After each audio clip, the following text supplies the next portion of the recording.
हम एक और लेखिका को हम ले सकते हैं, डॉक्टर दर्शना धोड़किया। विभिन्न साहित्यकारों की तो हमने बात की है, ज्योतिबेन थान की भी बात की, कल विमला ताई की भी बात की। उसी प्रकार से डॉक्टर दर्शनाबेन धोड़किया ये भी एक आदर्श नारी, जो स्वामी विवेकानंद जी ने जैसा कहा था कि भारत की आदर्श नारी कैसी होगी भविष्य की, जिसमें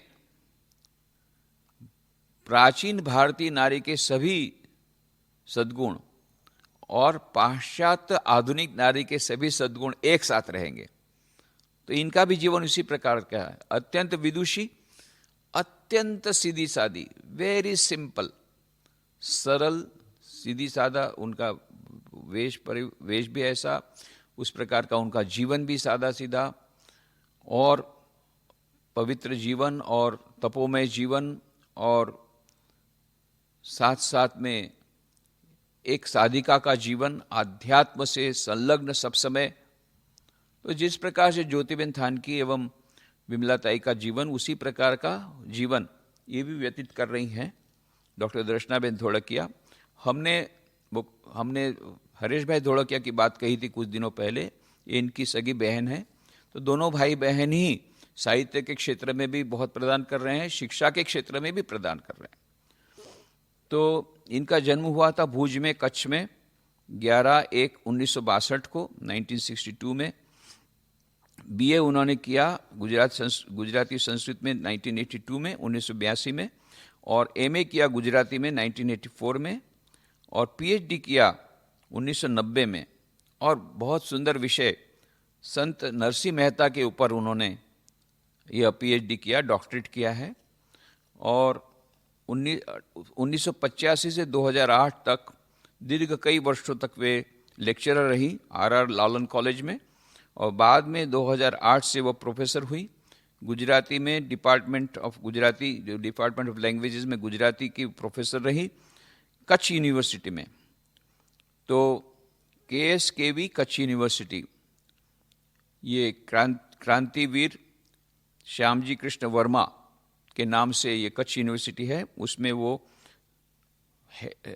वो गुजराती में प्रोफेसर रही दीर्घ कई वर्षों तक, और अभी भी हैं, और कुछ वर्षों तक वे इंचार्ज वाइस चांसलर भी रही। 22 से अधिक उनकी किताबें प्रकाशित हुई है। 1992 में उनको फर्स्ट प्राइज मिला गुजरात साहित्य अकेडमी से नरसिंह चरित्र विमर्श के लिए। 1994 में भगिनी निवेदिता प्राइज ऑफ गुजराती साहित्य परिषद मिला।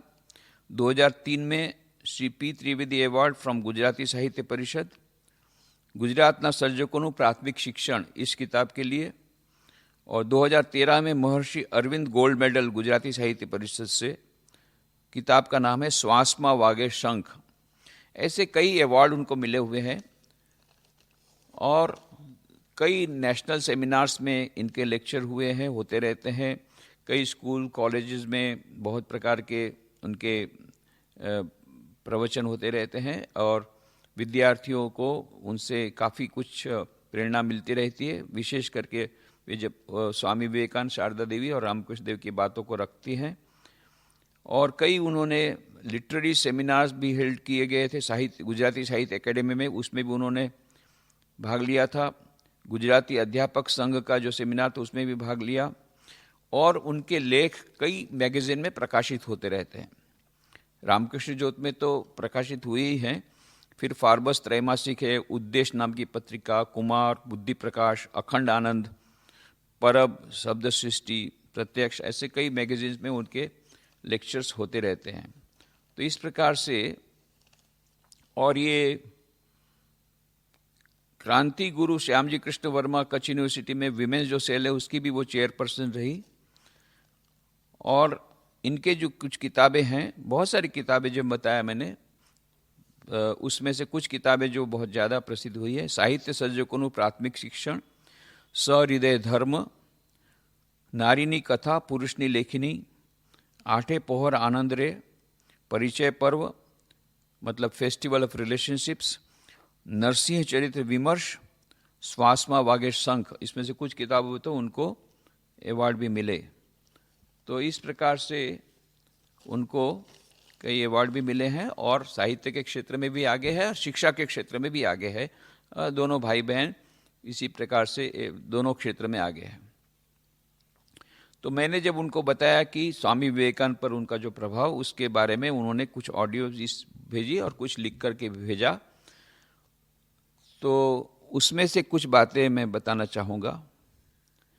तो उन्होंने जो लिख के भेजा है उसमें यही बताया है कि तीनों के साथ, श्री रामकृष्ण, माँ शारदा देवी, स्वामी विवेकानंद के साथ उनका जो संबंध है बहुत पुराना है।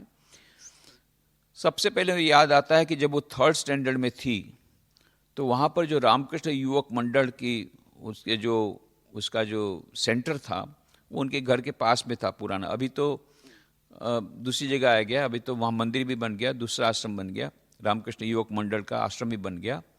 अभी तो दूसरी और तीसरा भी एक कैंपस हो गया, पर सबसे पहले 6ठी बारी में जो उनकी ऑफिस थी वो उनके घर से नज़दीक थी। तो वहाँ वो छोटी सी लाइब्रेरी थी। वहाँ लाइब्रेरी में उसने सबसे पहले पढ़ा बाळकोना विवेकानंद, ये किताब उनको मिली सबसे पहले। बोले एक ही साथ मैंने पढ़ डाली तुरंत, इतनी अच्छी मुझे लगी किताब। तब से वो उनका स्वामी विवेकानंद की किताबों का पढ़ना शुरू हुआ, जो जारी रहा। फिर वो कहते हैं, मुझे लगता है कि स्वामी विवेकानंद मेरे परम मित्र हैं, श्री रामकृष्ण, माँ शारदा देवी ये मेरे माता पिता के समान हैं, और जब जब मुझे जन्म मिले मैं रामकृष्ण देवी मेरे गुरु बने, ऐसी मैं कामना करती हूँ। फिर उन्होंने एक अपना एक्सपीरियंस बताया है। जब मेरी माँ की मृत्यु हुई बहुत बड़ा आघात लगा। उसके पहले तो भाई ने मुझे कथामृत के कई खंड दिए थे, ऐसा वो कहती हैं। उनके भाई मतलब हरेश भाई धोड़किया ना, उनको रामकृष्ण कथामृत के कई खंड दिए थे। बोले वो भी पढ़े थे मैंने। जब माँ की मृत्यु का आघात लगा तो उन्होंने फिर 1.25 साल तक स्वामी विवेकानंद कंप्लीट वर्क्स ये पढ़ा। बोले दिन रात मैं पढ़ती रहती थी, दिन रात मानो स्वामी विवेकानंद को चारों ओर स्वामी विवेकानंद मुझे दिखते थे। मेरी नींद भी कहाँ चली गई पता नहीं पड़ा, चारों ओर स्वामी विवेकानंद दिखते थे। और उसका परिणाम ये हुआ कि उनके जो वाक्य थे वो मन में अंतराल में चले गए, सबकॉन्शियस माइंड में चले गए। वो तो उनको कब पता पड़ा, जब बाद में किसी ने उनको पूछा कि ईश्वर दर्शन से क्या होता है, तो उन्होंने खुद आवाज़ दे के मन प्रज्वलित हो जाता है, प्रकाश में हो जाता है, ज्ञान का प्रकाश आ जाता है। पर बाद में उन्होंने देखा कि वो तो ऐसे बोल दिया, बाद में उन्होंने देखा कि स्वामी विवेकानंद के एक पत्र में ठीक उसी प्रकार का उत्तर है। ये मानो उनको अंतराल में चला गया था तो वो उस प्रकार के उसका रिप्लाई दे सकी थी। तो कई उन अनुभूतियाँ उनके स्मृति मंजूषा में संजो कर रखी गई है। उसमें से कुछ का उन्होंने बताया कि किस प्रकार से एक बार ऐसा हुआ कि कुछ लोग जाने वाले थे वहाँ पर बेलूर मठ, वहाँ से भुज से, वो भुज में थी, भुज में कुछ भक्त लोग कन्याकुमारी और बेलूर मठ जाने वाले थे। तो कहा कि आप भी चलिए, हम लोग के ग्रुप में आप भी चलिए।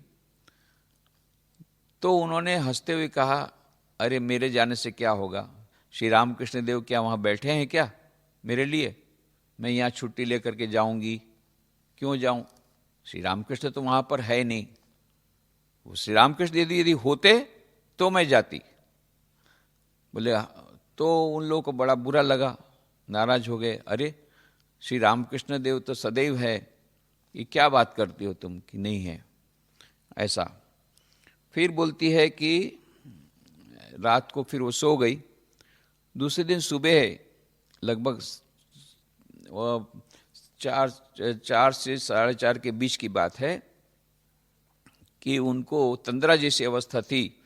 तब एक स्वप्न हुआ। स्वप्न में उनको लगा कि वो बेलूर मठ पहुँच गई है। बेलूर मठ में उनकी जो माँ मर गई थी 10 साल पहले, वो भी वहाँ पर है, उनके साथ वो बेलूर मठ घूम रही है। फिर उन्होंने पूछा माँ को, माँ कहाँ हम लोग आए, तो माँ ने कहा लगता है हम लोग बेलूर मठ आए हैं। उतनी देर में रामकृष्ण देव के मंदिर में पहुँचे तो रामकृष्ण देव की जो मूर्ति है, ठीक यही मूर्ति का उन्होंने दर्शन किया। जो श्री रामकृष्ण की मूर्ति प्रतिमा बेलूर मठ में है, उस प्रतिमा का उनको दर्शन हुआ। उसके पहले तो कलकत्ता तो जाके आई थी 1-2 बार, ऐसा नहीं कि नहीं गई थी, तो वो समझ सकी कि ये रामकृष्ण देव की मूर्ति है। तो जब ये मूर्ति देख रहे थे, तब तक में श्री रामकृष्ण देव ने कहा कि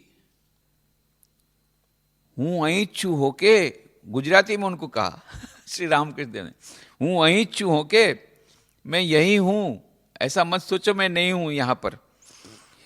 ये उनको मानो ऐसा लगा कि श्री रामकृष्ण उस मूर्ति में से वो बोल रहे हैं, तो उनको वो संशय उनका दूर हो गया कि श्री रामकृष्ण आज बेलू मठ में नहीं है, आज भी हैं। ऐसा कितने लोगों का अनुभव हुआ है कि वो श्री रामकृष्ण देव की सूक्ष्म अनुभूति, सूक्ष्म उपस्थिति का अनुभव करते हैं। कितने लोगों को ऐसे दर्शन हुए, कितने लोगों को ऐसे अनुभूति हुई, कितने लोगों को ऐसे फीलिंग हुई, कितने लोगों को ऐसे स्वप्न हुए। तो ये ऐसी बात नहीं है कि भक्त केवल श्री रामकृष्ण को चाहते हैं, श्री रामकृष्ण भी भक्तों को चाहते हैं। अरे कुठीबाड़ी मतलब जो कुठीबाड़ी जो है श्री रामकृष्ण के कमरे के सामने का जो मकान है जिसमें मथुर बाबू आदि रहा करते थे, उसकी छत पर चढ़ करके प्रतिदिन संध्या को श्री रामकृष्ण रोते रोते कहते थे, अरे भक्त लोग कहाँ हो, तुम लोग आओ, ये संसारी लोगों की बातें सुनते सुनते मेरे कान जल रहे हैं, तुम लोग आओ, कहाँ हो, आओ। ये भक्तों को बुलाते थे। ऐसा हमको उनके जीवन चरित्र पता पड़ता है। आज भी बुला रहे हैं वो, कितने सारे भक्त आ रहे हैं उनके बुलावे पर, ऐसे नहीं आ रहे। श्री रामकृष्ण देव उनको खींच करके लाते हैं उनके आकर्षण से। इस प्रकार से देखो, अब ये शिक्षिका है, उनको लेक्चरर है, उनको स्वप्न में बोल रहे हैं मैं यहाँ बैठा हूँ, ऐसा मत सोचो मैं नहीं हूँ आज। ये उनको दर्शन देते हैं, स्वप्न में दर्शन दे करके कहते हैं और मानो उनको आकर्षित करते हैं। और बाद में फिर ऐसा हुआ कि उसके 2-3 साल बाद उनका आसाम जाना था। तो आसाम जाने का था, उनकी टिकट थी वाया दिल्ली, वो उन्होंने कैंसिल करा के कलकत्ता की। और जो ट्रेन हमेशा देर जो होती थी, हावड़ा एक्सप्रेस, वो 8-10 घंटा लेट होती थी, वो उस दिन ठीक टाइम पर गई। 2 घंटा उनको बेलू मठ में दर्शन मिला और उसके बाद में फिर उनकी ऑनवर्ड ट्रेन थी आसाम, वहाँ पर जा सकी। ये सब कुछ हो गया, मानो श्री रामकृष्ण देव ने ये सब कृपापूर्वक सब कर दिया। तो वो तो बहुत ही श्री रामकृष्ण माँ शारदा देवी स्वामी विवेकानंद से बहुत ही प्रेरित है और उनके प्रति समर्पित है। और वो बार बार यही प्रार्थना करते हैं कि श्री रामकृष्ण देव के साथ उनका संबंध बना रहे, जन्मों जन्म का संबंध है वो बना रहे। और मजाक में बोलती, मैं 3 बार कलकत्ता आई आपको मिलने के लिए, अब आप मुझे मिलने के लिए भूल आइए। तो इतनी उनकी भावना है श्री रामकृष्ण देव के प्रति। और श्री रामकृष्ण देव ये आज भी हैं। इसी कितने लोगों को जो ये प्रतीति होती है, उसका एक प्रमाण ये भी हैं। डॉक्टर दर्शनाबेन धोड़किया को भी यह अनुभूति हुई कि हाँ, आज भी श्री रामकृष्ण देव हाजिर हैं। ये केवल प्रतिमा नहीं है, वो हाजरा हजूर हैं, उपस्थित हैं। यह अनुभूति उनको हुई। तो इस प्रकार से यह श्री रामकृष्ण देव के माँ शारदा देवी स्वामी के प्रति वो पूर्णतः समर्पित, पूर्णतः श्रद्धा भक्ति से भरपूर है। तो अभी उन्होंने जो ऑडियो मैसेज भेजा है, गुजराती में है, शॉर्ट है, उसको हम सुनेंगे, उसके बाद में हम समापन करेंगे। रामकृष्ण देव स्वामी विवेकानंद અને માં શારદા દેવી સાથે મારો ગાઢ અનુબંધ લગભગ મારા 3-4 ધોરણથી જ બંધાતો રહ્યો છે અને હવે તો એવું લાગી રહ્યું છે જાણે આ ત્રણેય જણા મારામાં સ્વસે છે. મારા જીવનના વાળા ઢાળાઓમાં સ્વામીજીએ એક મિત્રની જેમ મને સાચવી છે. રામકૃષ્ણ દેવે અને શારદામણી દેવીએ એક માતાની જેમ મને સાચવી છે. અને આજે જ્યારે જેમ જેમ આ ગ્રંથોમાંથી હું પસાર થતી જાઉં છું તેમ તેમ મને એમ લાગે છે કે મેં જાણે આ ત્રણેય જણને જોયા ન હોય એટલી હદે.